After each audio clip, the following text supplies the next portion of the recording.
যে নাটক সাজিয়েছে কিন্তু স্ক্রিপ্টটা ঠিকমতো লিখতে পারেনি। এই অফিসারকে প্রথম বানাইলো জেএমবি সদস্য, তারপর তাকে বানাইলো আল কায়দার সদস্য, তারপর তাকে বানালো আনসারুল ইসলামের সদস্য, এরপর বানালো তাকে আইএসের সদস্য। আপনারা ইতিমধ্যেই জেনেছেন যে 2011 সাল থেকে বিএ 5916 মেজর সৈয়দ এমনি জিয়াউল হক, যাকে স্বৈরাচারী সরকার জঙ্গিবাদ তকমা দিয়ে তার বিরুদ্ধে টোটাল 60টি মামলা করেছিল, যে মামলার মধ্যে 3টি মামলায় তার ফাঁসির আদেশ হয়েছে, 4টি মামলা চলমান রয়েছে।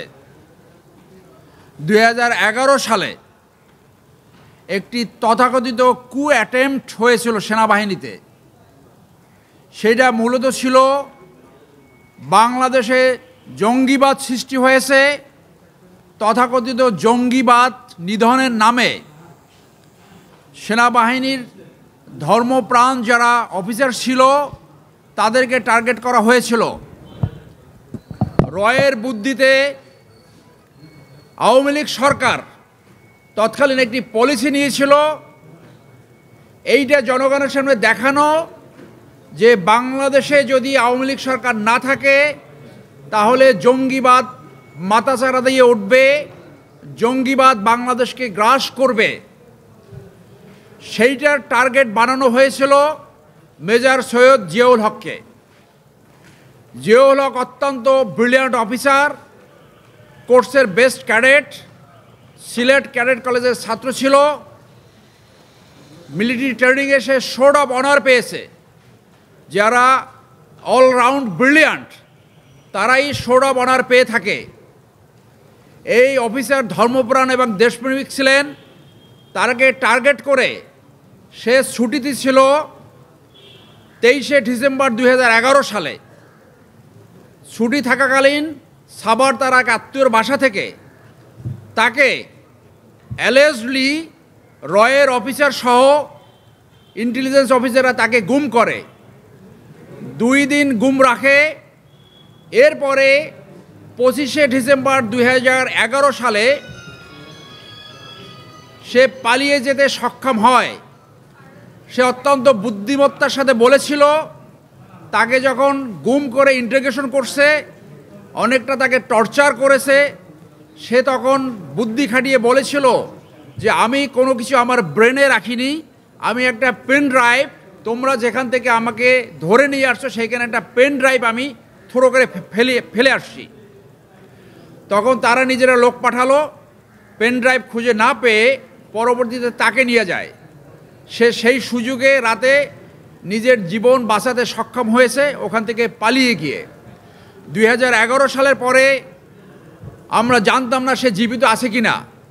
আপনারা জানেন মেজর জাহিদ নামে এক অফিসারকে জঙ্গি সাজিয়ে সেই সময় ডিবির মনিরুল খুন করেছে।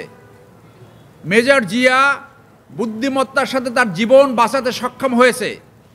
একটি সিনেমা আছে এস্কেপিং ফ্রম দ্য ডেথ, এই সিনেমার বাস্তব সংস্করণ হইল মেজর জিয়া। বুদ্ধিমত্তার সাথে তার জীবন বাঁচাতে সে সমর্থ হয়েছে। পরিবর্তিত পরিস্থিতিতে ফ্যাসিজমের পতনের পরে তিনি 2টি আবেদন করেছেন। একটি আবেদন করেছেন আইন উপদেষ্টা এবং ঢাকার ডিসি বরাবর তার এই পলিটিক্যাল মোটিভেটেড মামলাগুলা প্রত্যাহার করার জন্য। আরেকটি আবেদন করেছে স্বরাষ্ট্র উপদেষ্টা এবং আইজিপি বরাবর তার খোঁজ পাওয়ার জন্য যে 20 লক্ষ টাকা পুরস্কার ঘোষণা করেছিল সেইটি প্রত্যাহার করার জন্য।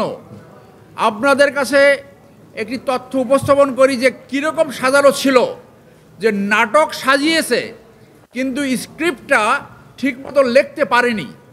এই অফিসারকে প্রথম বানাইলো জেএমবি সদস্য, তারপর তাকে বানাইলো আল কায়দার সদস্য, তারপর তাকে বানালো আনসারুল ইসলামের সদস্য, এরপর বানালো তাকে আইএসের সদস্য। তারপর তার বিরুদ্ধে অভিযোগ আনলো যে হোলি আর্টিজানে যে আক্রমণ হয়েছিল, যে ঘটনা ঘটেছিল, সেইটাও সে নাকি নেতৃত্ব দিয়েছে।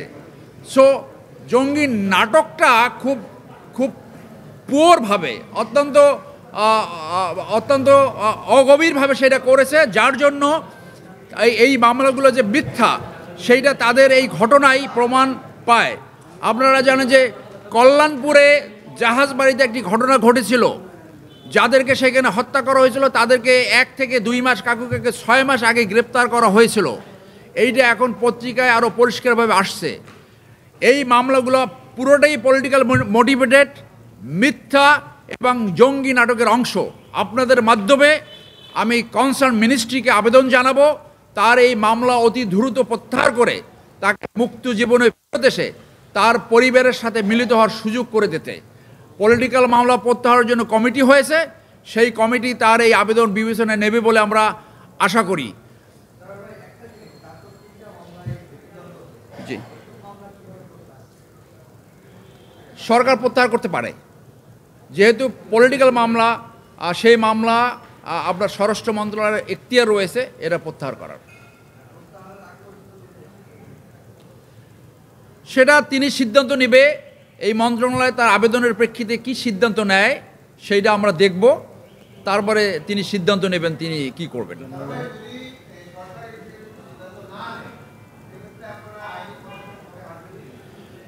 সরকার যদি তাকে যদি ন্যায্যতা প্রদান না করে, তাকে ন্যায় বিচার প্রদান না করে, তাহলে তো আইনি প্রক্রিয়া ছাড়া আর কোনো উপায় নাই। সেটা তার যে মামলাগুলো চলছে, যেগুলো সাজা হয়েছে সেগুলো আপিল করতে হবে, আর যেগুলো চলমান সেগুলোকে কন্টেস্ট করতে হবে। সেটা তিনিই সিদ্ধান্ত নেবেন পরিস্থিতি মোতাবেক। আমরা এইটুকু নিশ্চিত তিনি বিদেশে রয়েছেন, কোন দেশে আছে সেটা এখনও ডিসক্লোজ করেনি। আমার সাথে তিনি হোয়াটসঅ্যাপে কথা বলেন, এবং যখন পরিস্থিতি আরও ফেভারেবল হবে নিশ্চয়ই তিনি আপনাদের সামনে হাজির হবে, নিশ্চয়ই ভিডিও ইন্টারভিউ দেবে। তিনি প্রতিদিনই বাংলাদেশের খোঁজখবর রাখছেন, এবং যে জি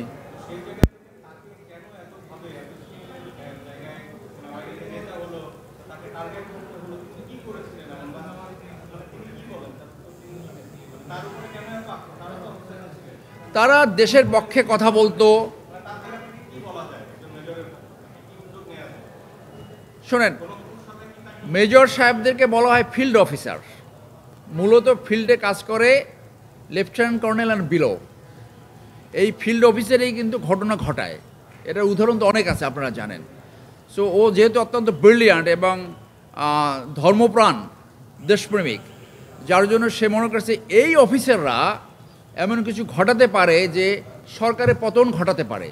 যেমন আপনি জানেন যে মেয়র তাপসের উপরে তার গাড়িতে একটা বোমা হামলার পাতানো একটা ঘটনা ঘটেছিল। 5 জন অফিসারকে 5 বছর করে জেল দিয়েছিল, 5 জন অফিসারকে। সেটা কিন্তু একেবারে পাতানো ঘটনা, যার জন্য তাকে টার্গেট করছে যে এই যে তথাকথিত একটা ঘটনা ঘটাইছিল, এটা মূলত ইন্টেলিজেন্স অর্গানাইজেশন ঘটিয়েছে। সেইখানে 24 জন অফিসারকে ভিক্টিমাইজ করা হয়েছে। এই 24 জনের ভিতরে 23 জন ছিল বিয়ার্ডেড, দাড়িওয়ালা, যারা নামাজ পড়ে। সেই হিসেবে তাকে টার্গেট করেছে। ধর্মপ্রাণ এবং প্রতিবাদী এবং দেশপ্রেমিক, এই জন্য তাকে টার্গেট করা হয়েছে বলে আমরা মনে করি। কু অ্যাটেম্পটে তাকে জড়াইছে না, স্বীকার করেনি। তাকে কু অ্যাটেম্পটে জড়িয়েছে, এবং ওই কু অ্যাটেম্পটে আমরা দেখেছি যে একজন বাদে বাকি যারা ধর্মকর্ম করত এবং বিয়ার্ড আছে তাদেরকে সবাইকে স্যাক করা হয়েছে, ডিসমিস করা হয়েছে, কাউকে জেল জরিমানা করা হয়েছে।